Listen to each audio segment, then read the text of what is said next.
Hola, hoy vamos a hacer otra clase. En este caso, vamos a tratar de vincular el factor cultural, que ya hemos visto en anterior oportunidad, con el proceso de transformación que está sufriendo la educación, o bien podemos bien llamarla de una crisis educativa que se está desarrollando a nivel global. Por eso vamos a tomar un par de textos, básicamente uno de Michel Serres, llamado Pulgarcita, y otro de Ken Robinson. En base a eso vamos a llevar a cabo entonces este, esta clase que le hemos puesto como nombre Nueva Generación, Nueva Cultura, Nueva Escuela. ¿Sí? Allí tenemos una serie de elementos que vamos a recorrer para situarnos en esta problemática. Primero vamos a tratar de analizar el fenómeno contextual en el que se desarrolla esta nueva generación, que son los chicos y chicas que pueblan la escuela, ¿no? Que son los verdaderos protagonistas del proceso. Y quizás los agentes del cambio de este proceso que va a necesitar la escuela en este fenómeno de transformación cultural que estamos viviendo. Entonces, vamos primero a ver esto de la generación pulgarcita, tal como la llama Michel Serres. En principio tenemos una cultura claramente en cambio, ¿sí? Esto lo tenemos claro. ¿Sí? La vieja cultura de la modernidad ha empezado a mutar hace unos 40 años más o menos a una nueva forma de vivir en todo Occidente y esencialmente en todo Occidente, pero también en el resto del mundo, de lo que en lo que se ha dado a llamar la cultura de la posmodernidad o la hipermodernidad. Una característica de esta cultura es el estallido de los colectivos de pertenencia, esto es, de las tradicionales instituciones modernas. Entonces, estas instituciones modernas, entre las que se encuentra la escuela, han perdido peso. Como dice Michel Serres, han estallado. Estallado es una buena metáfora porque al estallar esos colectivos de pertenencia, es decir, al no darle contención a las personas, esos colectivos de pertenencia, como podría ser la familia tradicional, el Estado, la escuela. Al no darle contención, el estallido de esos colectivos genera que las personas queden sueltas, individuales. ¿Mm? Y esa es una particularidad de las nuevas generaciones, tener que enfrentar esta situación. En principio también hay un cambio de percepción. ¿Sí? Hay un cambio de percepción de lo que es la percepción de todo tipo de circunstancias que rodean a la vida cotidiana. Es decir, percibimos de otra manera el cuerpo, hay otra forma de comunicarse, claramente, hay una nueva forma de comunicarse distinta, que tiene que ver con las nuevas tecnologías, pero también no tiene que ver con ellas. Se mantiene otra relación con la naturaleza, las nuevas generaciones mantienen otra relación con la naturaleza, una relación más eh, amable que la que mantuvieron las anteriores generaciones, ¿sí? Sobre todo en el siglo XX. Hay otro acceso al conocimiento que le da un lugar a la escuela, pero también la excede a la escuela. ¿Sí? Hay otras hablas, como es habitual en los cambios culturales. Hay otras formas de escribir, hay otras escrituras que se desarrollan, otras narraciones que se desarrollan. Entonces, hay otras, como decíamos, otras percepciones del mundo. Y estas nuevas generaciones, al percibir el mundo de una manera diferente, obviamente tienen otras motivaciones, otras búsquedas, otros objetivos, y la escuela debería darle sustento a ello. ¿Sí? Estamos frente a una generación que no se compone solo de cabezas. ¿Qué quiere decir esto de no son solo cabezas? La idea de no son solo cabezas es la idea eh, que la escuela tradicional ha sostenido durante muchísimos años, ¿no? Es decir, digamos, durante toda su historia, ¿no? que es que los alumnos son cabezas, ¿sí?, para llenar de conocimientos y nada más. Y en realidad está claro que hoy hablamos de unas múltiples inteligencias, digamos que la inteligencia no solo radica en el cerebro, en la razón, ¿sí?, sino en las inteligencias que tienen que ver con la expresión, en las inteligencias que tienen que ver con la emoción, en las inteligencias que tienen que ver con la creatividad, en las inteligencias que tienen que ver con la corporeidad, etcétera, etcétera. Y hoy la escuela tiene que estar la escuela tiene que estar atenta a esas inteligencias y no solo a la inteligencia, ¿sí?, racional. Estamos frente, como decíamos recién, a un acceso distinto a los datos, ¿sí? No diríamos a los conocimientos, porque los conocimientos requieren de una elaboración, pero sí a los datos, ¿no? El acceso, la accesibilidad a los datos es una situación que hoy en día bien podríamos llamar totalmente distinta a la que existía hace 30 o 40 años atrás.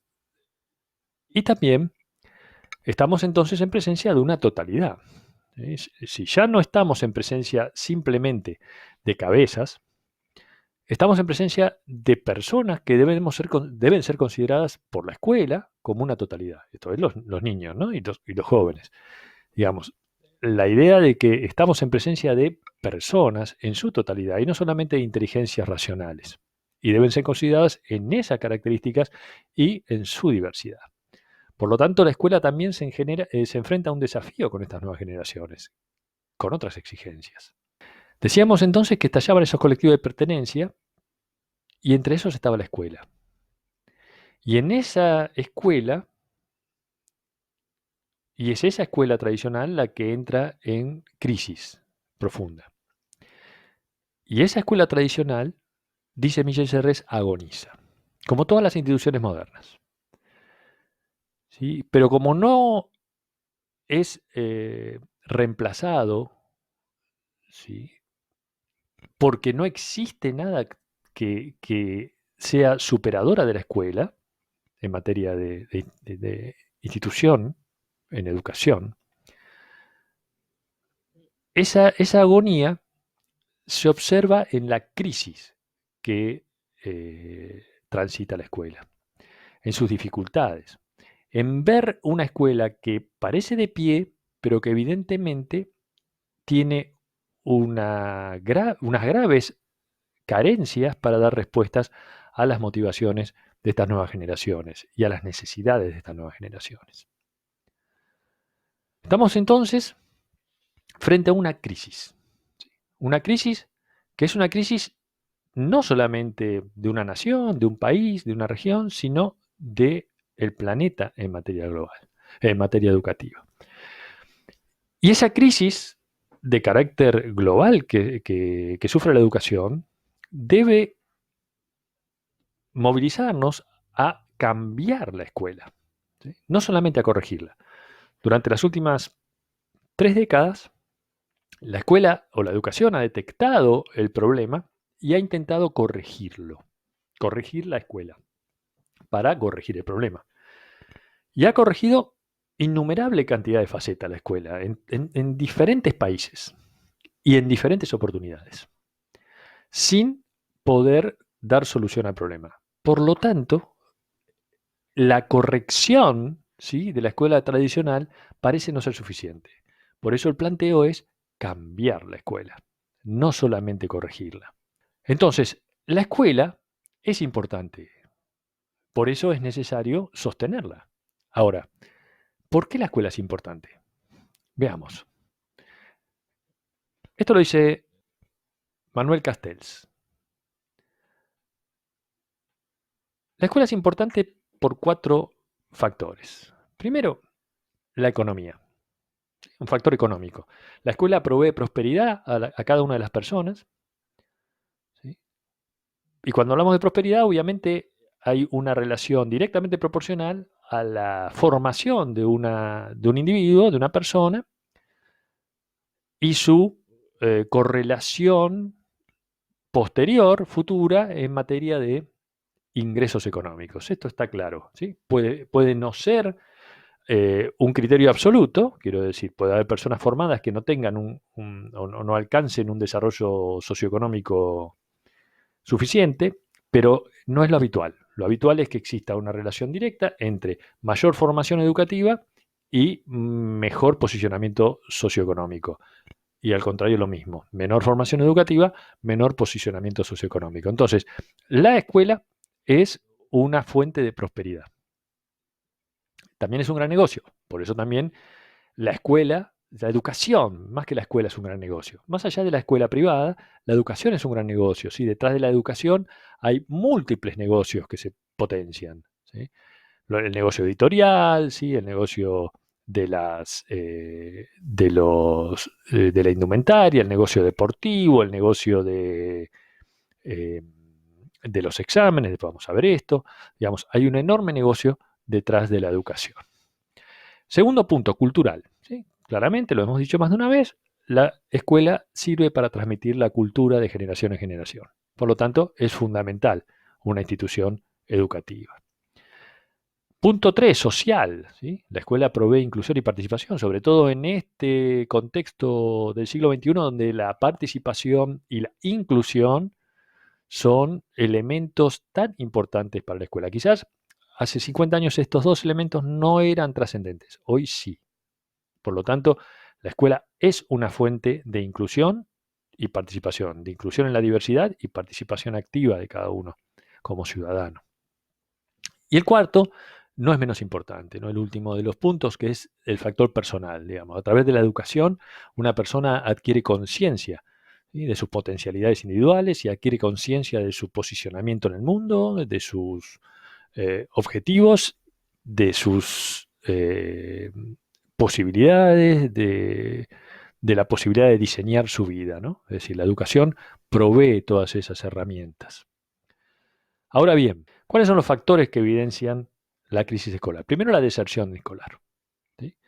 Deserción escolar, decimos, básicamente cuando una persona deja la escuela. La deserción es un factor muy importante. ¿Sí? En Estados Unidos, cada día 7.000 chicos dejan la escuela secundaria. En el país más poderoso de la Tierra. El 65% de los chicos en Estados Unidos no sabe ubicar a Gran Bretaña en un mapa. ¿Sí? Y cada año abandonan de 250.000 profesores la actividad docente en Estados Unidos. Quiero decir, la deserción escolar, el fracaso escolar, el desánimo, son características de esta crisis educativa actual. Fracaso escolar significa chicos que no alcanzan a terminar, no desertan, pero no terminan. Cuando hablamos de deserción escolar, por supuesto también hablamos de la deserción que se produce en los países más importantes del mundo. ¿Sí? Fíjense, esta es un ejemplo, una gráfica de la deserción escolar en Europa, ¿sí?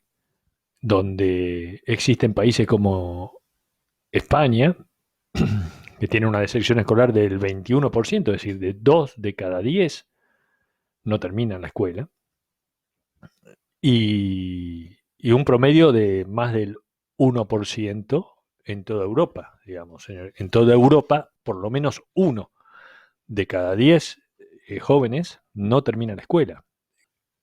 Decíamos, el fenómeno del desánimo, el desánimo de los docentes y el desánimo de los alumnos. Y otro problema central que evidencia la crisis educativa es la pérdida de la jerarquía docente. Esto es, la disminución de la trascendencia de la docencia y del docente dentro del esquema de consideración social de su función, ¿no? Es decir, la función docente pierde jerarquía dentro de una cultura donde la horizontalidad y la pérdida de jerarquías es un elemento habitual. Bien, entonces, estas son evidencias del fenómeno de la crisis educativa a nivel global y la pérdida también, o la desaparición paulatina, de un sistema industrial que sostenía y en el que se sostenía la escuela. Esta escuela moderna es hija del modelo industrial. Por lo tanto, ese fenómeno industrial propio del siglo XX esencialmente, ¿sí? También al desaparecer hace poner en cuestionamiento muchas de las prácticas y de los procedimientos propios de la escuela. Por ejemplo, los horarios, los horarios escolares son un símil de los horarios de trabajo. La linealidad en materia de desarrollo de actividades, ¿no? La escuela es muy lineal, ¿sí? Es lineal en sus horarios, es lineal en lo que hace a sus niveles, es lineal en lo que hace a sus materias. Digamos, respeta la linealidad propia del sistema industrial. Lo mismo que la verticalidad, un poco lo que decíamos antes, ¿no? Digamos, la escuela moderna es una escuela vertical basada en un sistema piramidal de jerarquías que hoy en día está claramente a contramano, ¿sí? De lo que constituye el modelo cultural que prevalece. De la relación del mérito y el control de calidad final, también muy particularmente presente en el modelo industrial, donde la escuela reproducía a partir de, por ejemplo, las evaluaciones finales y la calificación según esas evaluaciones finales, ¿no? Entonces, tenemos una crisis educativa centrada en problemas propios de la mutación cultural y problemas de desacople de una institución escolar que va a contramano, o por lo menos desacoplada, ¿sí? Del modelo de vida que estamos llevando adelante. Por ejemplo, una característica de nuestra educación que está claramente en cuestionamiento es el fenómeno de las evaluaciones, ¿no? Es decir, la educación considera al examen como la última ratio educativa. Quiere decir esto de considerar el examen como una especie de tótem, de ídolo, por el que hay que atravesar indefectiblemente, ¿sí?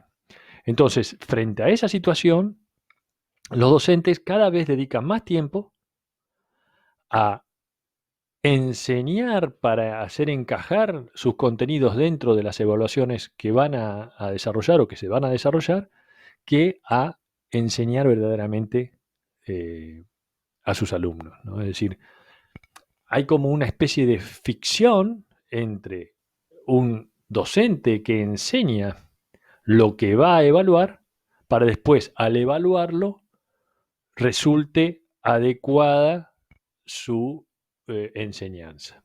¿Sí? Es, como decíamos, una especie de ficción, porque si yo exactamente lo que hago es enseñar lo que voy a evaluar y después evalúo, obviamente lo que intento finalmente es comprobar lo bien que me ha ido a mí, ¿sí? Como docente. Y eso lo promueve la escuela. Por eso los resultados, en general, lo que hacen es impulsar mayores evaluaciones. ¿Por qué? Porque es como una especie de circuito, ¿sí? De evaluación y resultados que no se puede desandar. Tal es el caso de PISA, por ejemplo. PISA es una de las, es seguramente la evaluación global más importante del mundo. Y lo que sucede es que PISA promueve más exámenes porque PISA es un gran examen. Por lo tanto, si no promoviese más exámenes, si no promoviese la reproducción de la evaluación una tras otra, PISA estaría serruchando la rama sobre la que está parada, claramente, ¿sí? PISA es un sistema que genera muchísimo dinero a nivel global, porque esos exámenes no son gratis. Entonces, se producen fenómenos extraños como Shanghái, por ejemplo, que es una ciudad china que China presentó, ¿sí? Hace un par de años para las pruebas PISA, que alcanzó el primer lugar, pero después China la quitó de la evaluación para abandonarla. Digamos, PISA posiciona a un sistema educativo desde un punto de vista hasta podríamos decir de carácter político, ¿sí? Y hasta marketinero. Finlandia, por ejemplo, que aparece quinta en las pruebas PISA, quiero decir, es uno de los sistemas educativos más de mayor consideración positiva a nivel global, solamente tiene un examen normalizado, solamente toma un examen al final de los cursos de la secundaria. En Estados Unidos el negocio de los exámenes es mayúsculo, ¿sí? Mueve 17 mil millones de dólares anuales. 17 mil millones de dólares anuales. Mueve solamente en Estados Unidos el negocio de los exámenes, es decir, de hacer exámenes y venderlos al sistema educativo. Por lo tanto, la evaluación considerada como el punto de llegada de la educación se ha convertido en algo así como la función o la razón de ser de la educación, ¿sí? No se concibe la educación sin evaluación. Y eso es una dificultad. Porque si bien obviamente debería haber siempre procesos evaluativos en lo que uno está haciendo, convertir la evaluación en la única o en el único punto de llegada, lo que hace es convertir a la evaluación en la educación en sí misma. Y esta es una dificultad que hoy se observa claramente en la escuela. Finalmente, necesitamos cambiar. La escuela necesita cambiar. El modelo de cambio, ¿sí?, se basa en ocuparnos del todo y no de las partes solamente. Digamos, la escuela es un todo, el niño es un todo, la educación es un todo, la evaluación es un todo. Buscar el cultivo de los talentos individuales. Esto lo marca Ken Robinson, ¿sí? La necesidad de encontrar los talentos individuales en los niños más allá de su inteligencia racional, ¿sí? Saber descubrir la creatividad, para qué es más propicia la personalidad de un niño y que la escuela sirva para encauzar esas potencialidades y no para limitarlas como suele pasar muchas veces, ¿no? Es decir, cuando la escuela solamente se fija en un aspecto de la personalidad de los alumnos, deja de lado todos los otros aspectos. Y quizá en muchos de esos otros aspectos que deja de lado está la verdadera potencialidad del joven. Y la escuela la tabica o la censura de algún modo, ¿sí? Y finalmente, con generar un nuevo contexto. Claramente la escuela debe generar un nuevo contexto. La escuela debe generar un nuevo espacio, ¿sí?, que propicie un mejor desarrollo acoplado de estas nuevas generaciones con estos nuevos requerimientos culturales dentro de la educación. Pero tenemos un problema, ¿sí? La escuela no cambia, ¿sí? Sigue atada a una cultura organizativa industrial y a una cultura intelectual platónica, es decir, a una cultura organizacional, industrial, como mencionábamos antes, ¿sí?, muy regimentada, muy jerarquizada, hasta diríamos muy rígida, y a una cultura intelectual platónica que considera a la razón como lo más importante, ¿sí?, y a todo lo demás como algo menor, ¿sí? La educación, por ejemplo, privilegia el estudio de ciertas materias en detrimento de otras. Claramente, las materias que tienen que ver con la intelectualidad, ¿sí?, están privilegiadas sobre las materias que tienen que ver con la creatividad, la fantasía o el desarrollo lúdico o corporal, ¿sí?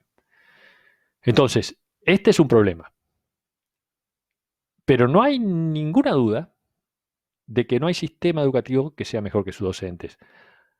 Por lo tanto, el peso puesto en el fenómeno del desarrollo y la mejora de sus docentes seguramente generará mejores sistemas educativos. Por eso es importante focalizar en la formación y el desarrollo de nuevos docentes, ¿sí? Fíjense, esto son algunas estadísticas desarrolladas en algunos países, ¿no?, que dicen, si la pregunta es, ¿son tratados con respeto y dignidad en su país los docentes? La mayoría de los casos la respuesta es no, salvo el caso de China, ¿sí? Es decir, la respuesta es que los docentes no adquieren, ¿sí?, una visión de dignidad casi en ninguna parte del mundo, ¿sí? ¿Está satisfecho con el sistema educativo de su país?, le preguntan a esas mismas personas de esos mismos países. Casi todos En su mayoría dicen que no, salvo el caso de Francia, que está un poco por encima del 50% la aprobación del sistema educativo. Es decir, la mayoría de las sociedades en el mundo no están contentos con su sistema educativo. Es decir, tenemos dos problemas. Las sociedades no están de acuerdo y satisfechas con su sistema educativo, y las sociedades ven que sus docentes no son considerados adecuadamente. Y para que su sistema educativo mejore, necesariamente sus docentes tienen que ser jerarquizados. Y ahí tenemos entonces una clave para juntar los dos elementos que podrían permitir una transformación de la escuela. Una nueva generación necesita una nueva escuela. Una nueva cultura, dándose forma en estas últimas décadas, necesita una nueva escuela. Lo importante o lo trascendente estará ver cómo hace esta escuela para transformarse en algo distinto y nuevo. Es un desafío que todavía no tiene un camino, porque si no, no existiría esta crisis educativa global que estábamos mencionando antes. Pero la existencia de esa crisis educativa global y la persistencia de esa crisis educativa global, lo que está diciéndonos es la necesidad imperiosa de que este proceso de cambio se ejecute lo más rápido posible. Bien, hasta aquí esta clase. Nos vemos en la próxima. Muchas gracias.